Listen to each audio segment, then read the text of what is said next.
Hello बच्चों, welcome to our channel Major Coaching Academy. I am your physics mentor Yuvraj. बच्चों, आज हम class 11 का ग्रेविटेशन चैप्टर का कुछ इंपॉर्टेंट डेरिवेशन यहाँ पर आपको कराएंगे। ठीक है, इंपॉर्टेंट डेरिवेशन हमने आपसे पिछली वीडियो में कहा था कि हम जो है एक्सीलरेशन ड्यू टू ग्रेविटी को अलग से आपको वीडियो में बना करके आपको बता देंगे। ठीक है, तो एक्सेलरेशन ड्यू टू ग्रेविटी होती क्या है? देखो, एक्सेलरेशन ड्यू टू ग्रेविटी वो होती है जैसे कि अगर कोई हमारे पास प्लैनेट है और वो प्लैनेट जिस इंटेंसिटी या फिर जिस फील्ड से अपनी सेंटर की तरफ हमको अट्रैक्ट करता है वो होता है एक्सीलरेशन ड्यू टू ग्रेविटी। देखिए, बात समझिए ध्यान से। देखिए, अगर हम बात करें कि ग्रेविटेशन की, तो हमने आपको पिछली वीडियो में समझाया था कि किस तरह से ग्रेविटी और ग्रेविटेशन दो ऑब्जेक्ट के बीच में लगता है। ठीक है, ग्रेविटी जो होती है वो अर्थ की होती है, ग्रेविटेशनल फोर्स जो होता है वो दो बॉडी के बीच में लगता है। ठीक है, तो यहां पर हम बात करेंगे एक्सीलरेशन ड्यू टू ग्रेविटी, यानी कि जिस रेट से अर्थ अपने सेंटर की तरफ किसी ऑब्जेक्ट को खींचती है। जैसे अगर मैं बात करता हूं, यहां पर हमारे पास मार्कर है, इस मार्कर को मैं यहां से ड्रॉप करता हूं, तो ड्रॉप करूंगा तो ये नीचे गिरेगा।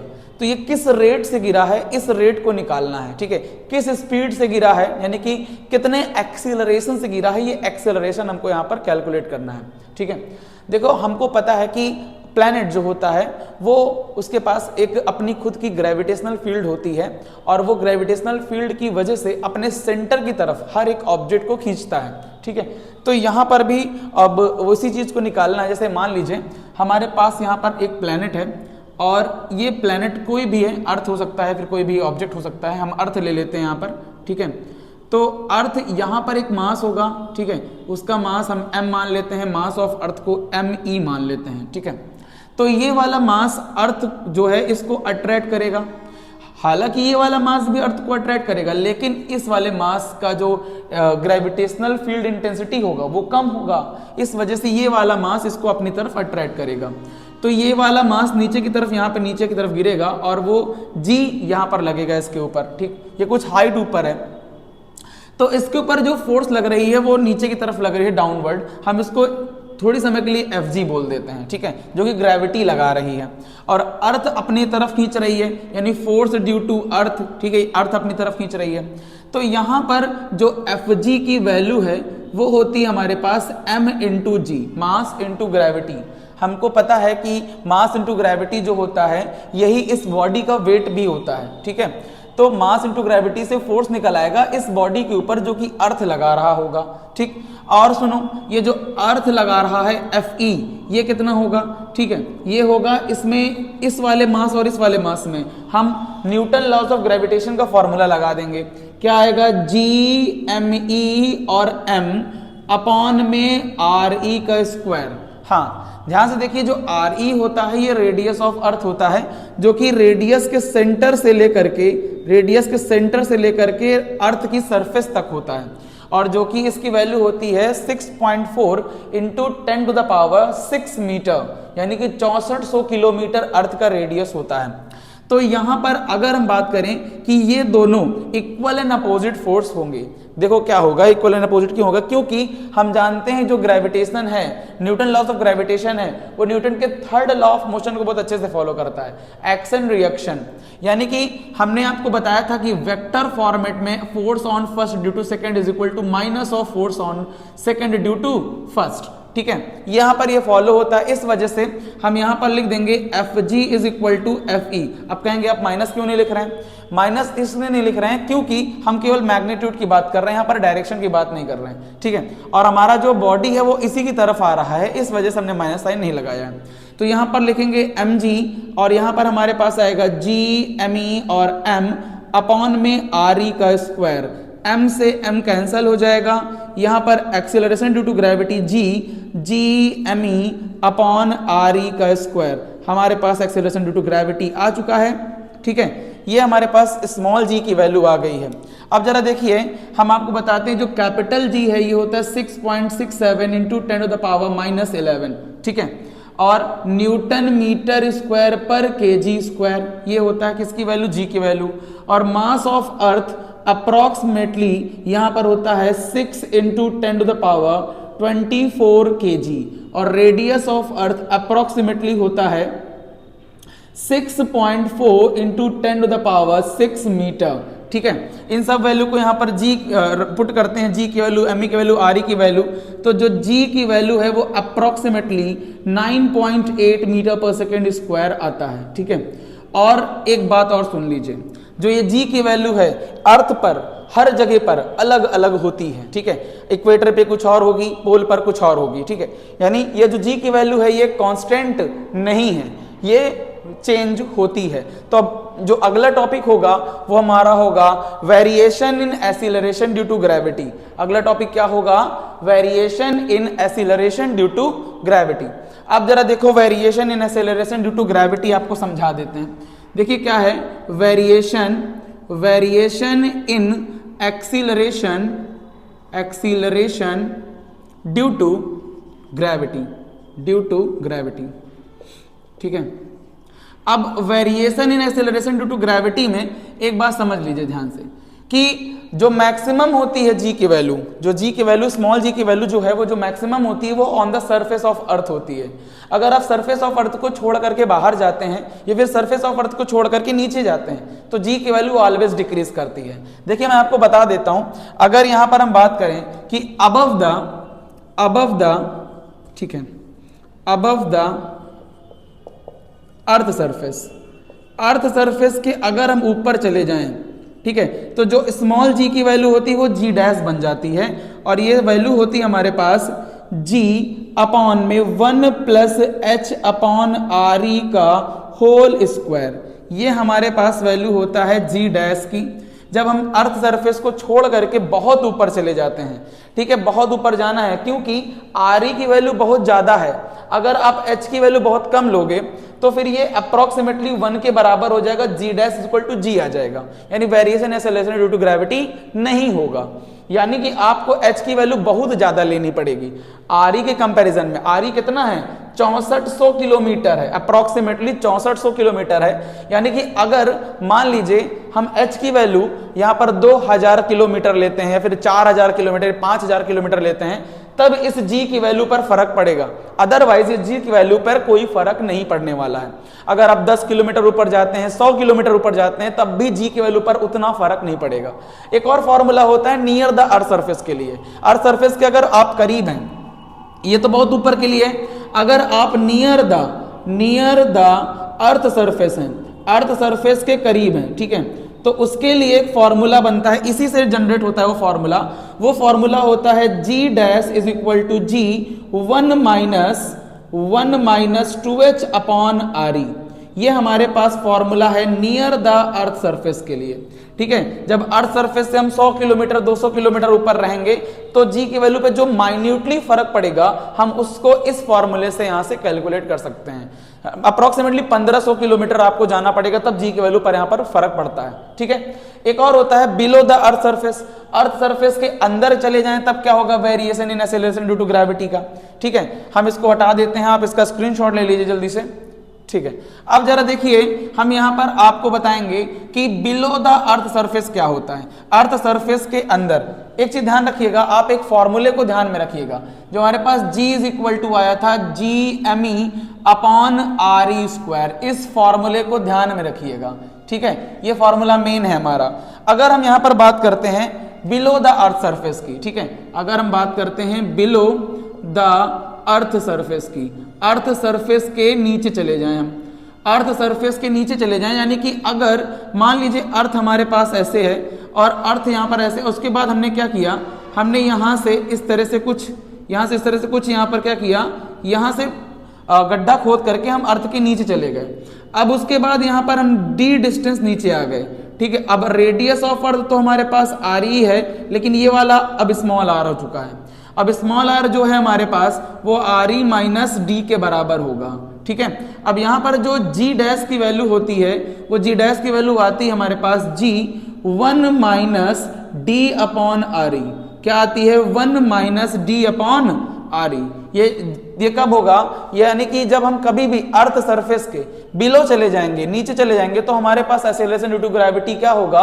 घट जाएगा, कुछ ना कुछ उसमें क्या हो जाएगा, जो है गिरावट आएगी। ठीक है, जी डैश की वैल्यू यहां पर भी घटेगी, जी डैश की वैल्यू यहां पर भी घटेगी और जी डैश की वैल्यू यहां पर भी घटेगी। ठीक है, एक और होता है variation in acceleration due to gravity, जो है वो अर्थ की रोटेशनल की वजह से भी अफेक्ट होता है, यानी कि due to rotation of earth की वजह से, है ना। हमारे पास क्या है, due to rotation of earth, rotational motion of earth.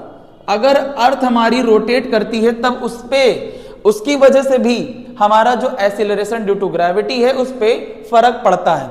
यानी हमारी जो अर्थ है वो अर्थ कुछ इस तरह से एक एक्सिस पर कुछ ऐसे ओमेगा वेलोसिटी से रोटेट कर रही है, ठीक है। अब इसके रोटेशनल मोशन की वजह से यहां पर जी के ऊपर फर्क पड़ेगा।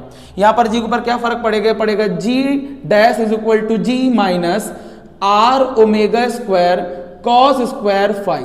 ये हमारे पास जी डैश की वैल्यू है जब हमारी अर्थ रोटेशनल मोशन करती है, तब उसके ऊपर जो जी डैश के ऊपर है वो फर्क पड़ता है। आर क्या है, हमारे पास रेडियस ऑफ अर्थ होगा, ठीक है। और ओमेगा क्या है, ओमेगा हमारे पास एंगुलर वेलोसिटी होगा। और फाई क्या है, जिस एंगल पर हमारा अर्थ रोटेट कर रहा होगा वो एंगल हमारे पास फाई होगा, ठीक है। यानी कि हमारे पास जो एक्सीलरेशन ड्यू टू ग्रेविटी है वो इस तरह से यहां पर डिक्रीज होती है। देखिए मैक्सिमम जो होती है वो अर्थ के सरफेस पे होती है। अर्थ की सरफेस को छोड़ करके आप जाएंगे बाहर तो हमारे जो जी डैश की वैल्यू है वो हमेशा घटेगी। हमने आपको पिछली वीडियो में कहा था कि आपको हम इसका और इसका डेरिवेशन देंगे, ठीक है। इसका डेरिवेशन हम नहीं देंगे यहाँ पर, ये हमारे सिलेबस से बाहर है। जो due to rotation of earth है वो हमारे सिलेबस से बाहर है, इस वजह से इसका डेरिवेशन हम आपको यहाँ पर नहीं देंगे, लेकिन इसका और इसका डेरिवेशन हम आपको अभी करा देते हैं, ठीक है। ये डेरिवेशन हमारे स्कूल एग्जामिनेशन में बहुत इंपॉर्टेंस रखता है, इस वजह से हम इसको करा रहे हैं, ठीक है। चलिए देखिए हम यहां पर अब करते हैं यहाँ पर डेरिवेशन। सबसे पहला variation in acceleration due to gravity, ठीक है। Variation in acceleration due to gravity सबसे पहले हम लेंगे अबव द अर्थ सरफेस वाला, बहुत आसान सा है, ठीक है। आपको तुरंत करा देते हैं हम यहाँ पर variation in acceleration due to gravity, ठीक। हेडिंग लगेगी सबसे पहले variation in acceleration due to gravity. Gravity के कारण वेरिएशन जो होता है वो यहां पर हम यहां पर पढ़ने वाले हैं, ठीक है। सबसे पहला पढ़ेंगे क्या, सबसे पहला पढ़ेंगे कि अबव द अर्थ सरफेस। सबसे पहला हैशटैग हमारा होगा above the earth surface, earth surface के ऊपर, ठीक है। हमारे पास variation in acceleration due to gravity क्या होने वाला है, देखो हमारे पास यहां पर अर्थ है। अब इस अर्थ की वजह से हम क्या करेंगे, जी डैश की वैल्यू निकालेंगे। अगर कोई बॉडी हमारे पास यहां पर है, ऊपर है, ठीक है, इसका मास हमने माना m, ठीक है, और यहां पर ये अर्थ है तो मास इसका m ही होगा, और इसका रेडियस ऑफ अर्थ यहां पर re होगा, ठीक है। ये अर्थ है हमारे पास, ये अर्थ। अब उसके बाद जरा देखो, हमने कहा ये मास जो है कुछ h हाइट ऊपर है, कुछ h हाइट ऊपर है, यानी यहां से लेके यहां तक की डिस्टेंस, अर्थ के सेंटर तक की डिस्टेंस ये होगी r। चलो इसको स्मॉल r बोल देते हैं, ठीक है। ये क्या होगी, स्मॉल r। तो हमारा जो स्मॉल r है वो बराबर होगा re प्लस एच के। किसके बराबर होगा, re प्लस एच के बराबर होगा। अब उसके बाद जरा देखो यहां पर क्या होगा, इसके ऊपर लगेगा जी डैश की वैल्यू। क्या लगेगा, जी डैश, क्योंकि यहां पर acceleration due to gravity affect हो जाएगा। जो सरफेस पे होता है वो जी लगता है और जो ऊपर लगता है वो क्या लगता है, जी डैश लगता है। हमको पता है जी की वैल्यू, हमको पता है G ME upon R E square होता है, जो कि मैंने आपको पहले बताया था, ठीक है। अब यहां पर एक चीज जरा ध्यान से सुनिएगा, अगर हम ऊपर चले जाते हैं तो हमारे पास जो एक्सीलरेशन ड्यू टू ग्रेविटी है उस पर इफेक्ट पड़ेगा। तो इस वजह से हम यहां पर जी डैश लिखेंगे और यहां लिखेंगे जी एम ई, और आर ई का स्क्वायर के जगह पर हम आर का स्क्वायर लिख देंगे, ठीक है। किसका स्क्वायर लिखेंगे, आर का, क्योंकि अब इस बार आर चेंज हो चुका है, आर हमारा हाइट जो है वो चेंज हो चुका है, इस वजह से आर का स्क्वायर लिख देंगे। उसके बाद ये जो जी डैश की वैल्यू आएगी जी एम ई अपॉन, यहां पर r की जगह पर आर ई प्लस एच लिख सकते हैं हम लोग, आर ई प्लस एच का होल स्क्वायर लिख देंगे, यहां पर कोई दिक्कत वाली बात नहीं है।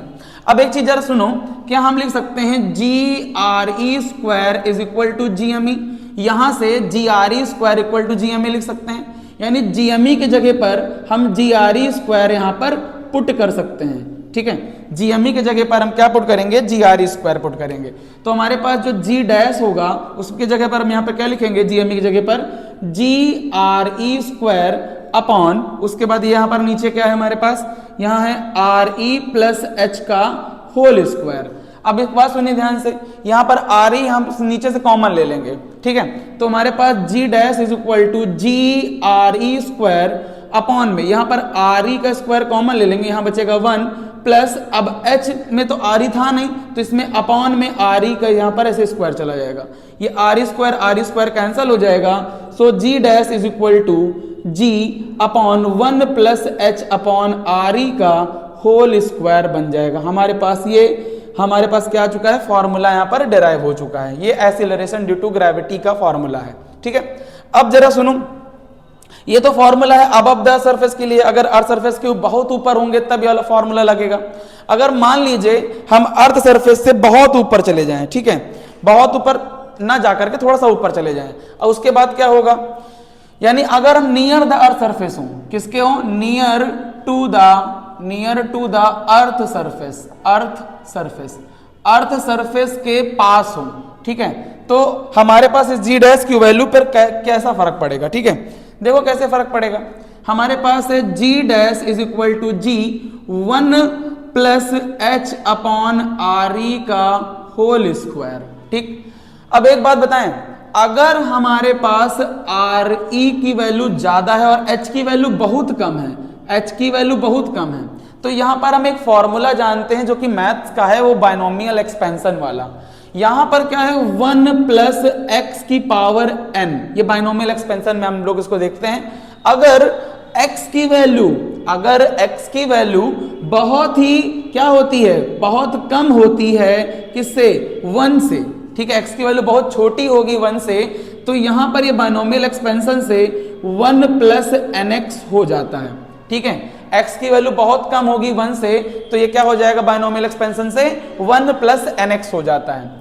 एक बात बताओ, क्या इसको हम लिख सकते हैं, g dash is equal to g, और इसको ऊपर कर लेते हैं, ठीक है, g 1 plus H upon R E का पावर -2 लिख सकते हैं, ठीक है। अब h की वैल्यू बहुत ज्यादा नहीं है, ठीक है, आर ई की वैल्यू बहुत ज्यादा है, तो ये वैल्यू 1 से बहुत छोटी होगी, यानी जो हमारे पास h अपॉन आर ई आया है ये 1 से बहुत छोटा होगा, h अपॉन आर ई जो होगा वो 1 से बहुत छोटा होगा, इसलिए यहां पर हम बाइनोमियल एक्सपेंशन लगा सकते हैं। यहां पर हम क्या लगा देंगे, बाइनोमियल एक्सपेंशन लगा देंगे, ठीक है, एक्सपेंशन। अब जरा समझो, अब उसके बाद बाइनोमियल एक्सपेंशन लगेगा तो g डैश की वैल्यू g यहां आएगा 1 -2 नीचे आ जाएगा -2h अपॉन आर ई। ये वाला फॉर्मूला आप तब यूज करेंगे जब आप near to the earth surface हो, अर्थ सरफेस के जब आप करीब होंगे तब ये फॉर्मूला यूज करेंगे, जब अर्थ सरफेस से बहुत ऊपर होंगे तब ये वाला फॉर्मूला आप यूज करेंगे। क्या आपको ये बात समझ में आ गई है? अगर समझ में आ गई है तो जल्दी से इसको नोट करें और फिर उसके बाद हम आगे वाला यहां पर टॉपिक करते हैं।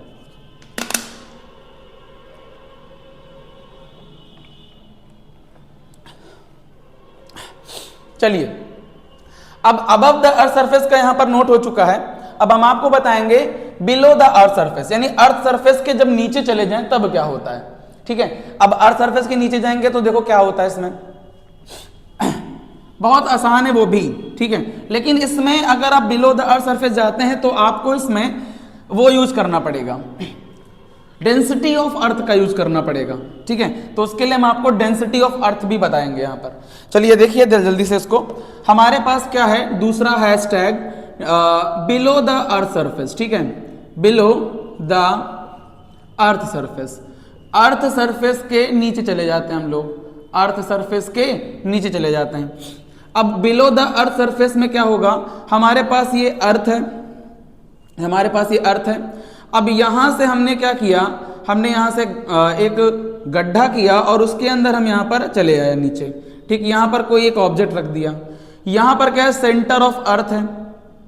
अब यहां से लेकर के इसके सरफेस तक रेडियस ऑफ अर्थ होगा, और यहां से ये वाली जो डिस्टेंस होगी ये स्मॉल आर की वैल्यू हो जाएगी, और ये वाली डिस्टेंस जो होगी ये डेप्थ, इसको हम डी कह देंगे, डेप्थ नीचे आ गए हम ना, तो इसको डी कह देंगे।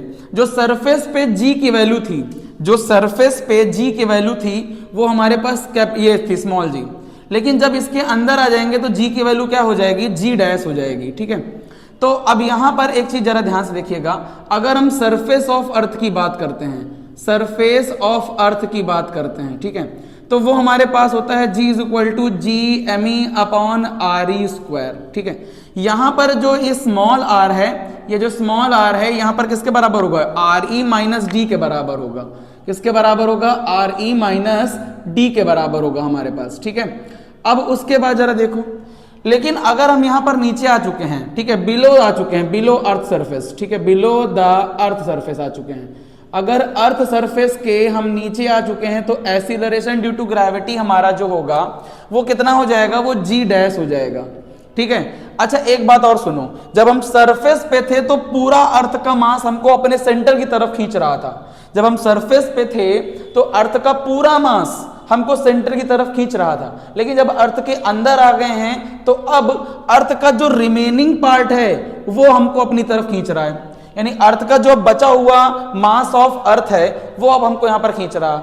यानी कि जब हम अर्थ के नीचे आ जाते हैं, अर्थ के डेप्थ में आ जाते हैं, तब मास ऑफ अर्थ भी चेंज हो जाता है। यानी यहां पर अगर मैं जी डैश की वैल्यू लिखना चाहूं तो यहां पर जी डैश की वैल्यू क्या होगी, जी डैश इज इक्वल टू होगा जी एम बाई आर।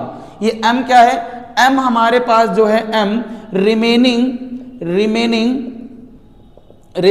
पार्ट है, फिर मास बोल सकते, remaining part of the earth, ये मास ही है। लेकिन जो बचा हुआ मास है जो हमको खींच रहा है, अर्थ का जो बचा हुआ मास है जो हमको ऊपर की तरफ खींच रहा है, नीचे की तरफ खींच रहा है, अर्थ के सेंटर की तरफ, वो एम है, हमारे पास एम है। अब इस एम को हमको क्या करना पड़ेगा, निकालना पड़ेगा। तो इस एम को निकालने के लिए, इसको इक्वेशन नंबर हम बोल देते हैं 1 है, ठीक है। इस एम को निकालने के लिए हम डेंसिटी ऑफ अर्थ का यूज करेंगे। तो जरा देखो, अगर हम बात करें डेंसिटी ऑफ अर्थ की, जरा देखो डेंसिटी ऑफ अर्थ की डेंसिटी का यूज करते हैं। अर्थ की डेंसिटी होती है rho is equal to mass of earth upon volume of earth, ठीक है। तो यहां पर वॉल्यूम जो होता है, density is equal to mass of earth, volume होता है 4/3 पाई आर ई का क्यूब, ये हमारे पास होता है डेंसिटी ऑफ अर्थ। यानी mass of earth is equal to, हम लिख सकते हैं यहां पर density into 4/3 pi R E का क्यूब। ये तो हमारे पास तब डेंसिटी होगा जब टोटल मास होगा अर्थ का, जब टोटल मास अर्थ का होगा तब ये हमारे पास क्या होगा, mass of earth density into 4/3 into pi R cube. अच्छा 4/3 पाई आर क्यूब क्यों लगाया, क्योंकि अर्थ को हम यहाँ पर स्फेरिकल मान रहे हैं। हालांकि अर्थ स्फेरिकल नहीं होती है, अर्थ एक इलिप्टिकल शेप की होती है, लेकिन यहाँ पर एक एजम्पशन है, ठीक है। अब जरा देखो, अब मुझे रिमेनिंग पार्ट ऑफ मास निकालना है।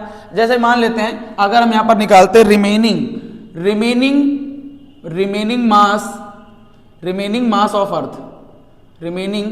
मास ऑफ अर्थ का जो बचा हुआ रिमेनिंग पार्ट है उसको निकालते हैं। तो उसके लिए density is equal to mass upon volume, ठीक है। अब density is equal to mass तो वही है, वॉल्यूम क्या हो जाएगा 4/3 पाई आर। अब इस बार आर ही नहीं होगा, इस बार आर हमारे पास ये वाला आर है, स्मॉल आर, तो यहां क्या लिखेंगे, पाई स्मॉल आर का क्यूब। यानी एम हमारे पास आएगा density into 4/3 pi R cube, ये हमारे पास आएगा मास, रिमेनिंग मास ऑफ अर्थ, ठीक है। अब इसको उठा करके इक्वेशन फर्स्ट में रख देंगे, ठीक है। अब यहां पर क्या करेंगे, फ्रॉम इक्वेशन फर्स्ट हमारे पास आएगा G dash is equal to G M by R. कितना है, G M by R. M की वैल्यू हमारे पास हो रखी हुई है, G dash is equal to capital G, M की वैल्यू है डेंसिटी 4/3 और पाई, और अच्छा एक मिनट को, यहां पर जी एम बाई आर नहीं, G M by R square होगा, ध्यान रखना। ये क्यों, क्या होता है, G is equal to G M E upon R square होता है, तो G M by R square होगा, ठीक है। यहां पर क्या हो जाएगा, G M by R square. तो 4/3 पाई आर का क्यूब क्या है, यहां पर आर का क्यूब है, अपॉन में क्या है, आर का स्क्वायर है, क्यूब से आर स्क्वायर कैंसल हो जाएगा, और जी डैश की वैल्यू, g density of earth 4/3 pi into R, ये हमारे पास एक्सीलरेशन ड्यू टू ग्रेविटी आ गया है, ठीक है। लेकिन ये डेंसिटी के टर्म में है, हमको लिखना किसके टर्म में है, हमको लिखना है आर के टर्म में, एच के टर्म में लिखना है, आर ई के टर्म में लिखना है, डी के टर्म में लिखना है। इस वजह से, हालांकि एक्सप्रेशन ये भी सही है। अब उसके बाद हम आपको बताते हैं, इस एक्सप्रेशन को उठाइए, यहां पर डेंसिटी ऑफ अर्थ को रख दीजिए, ये वाला डेंसिटी, ये वाला, ये M E upon 4/3 pi R E cube, इसको रख देते हैं यहां पर, ठीक। तो यहां पर हम क्या कर देंगे कि हमारे पास आया है G dash is equal to G density of earth हमारे पास है रो और 4/3 और क्या है हमारे पास पाई आर आया है, ठीक है।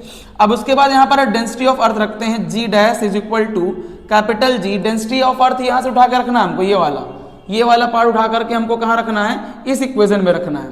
तो यहां पर आएगा GME डेंसिटी ऑफ अर्थ की जगह पर अपॉन यहां पर आएगा 4/3 पाई और RE का cube into pi into R. कोई दिक्कत, पाई इंटू आर लिखा हुआ है और डेंसिटी का value ME upon 4/3 pi RE cube. अच्छा एक चीज और देखो, एक 4/3 छूट गया इसमें, into 4/3 pi into R. 4/3 pi 4/3 pi आई कैंसिल हो गया, यानी G dash is equal to GME और इंटू आर अपॉन RE का क्यूब आ गया हमारे पास, ठीक है। अब उसके बाद जरा देखो इसकी वैल्यू, यहां पर R की वैल्यू, ये स्मॉल r की वैल्यू ये रखी हुई है, इसको पुट कर देते हैं यहां पर, ठीक। तो इसको पुट करते हैं। अच्छा एक चीज और देखो, GME के जगह पर हम GRE स्क्वायर रख सकते हैं, ठीक है। हम GME के जगह पर GRE का स्क्वायर पुट कर सकते हैं।